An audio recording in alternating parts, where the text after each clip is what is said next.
Oh, yan si Dida. Oh, baka gusto mo. Oh. JD.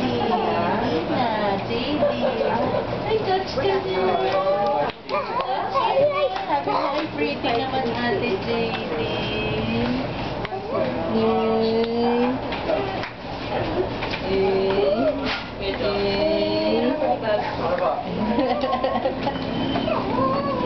JD, no.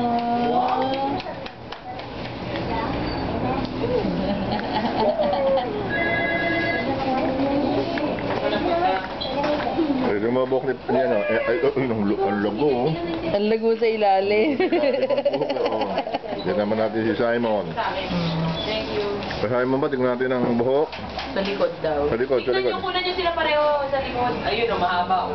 Aba, mahaba rin ah. Baka pala. Makapalo na likod.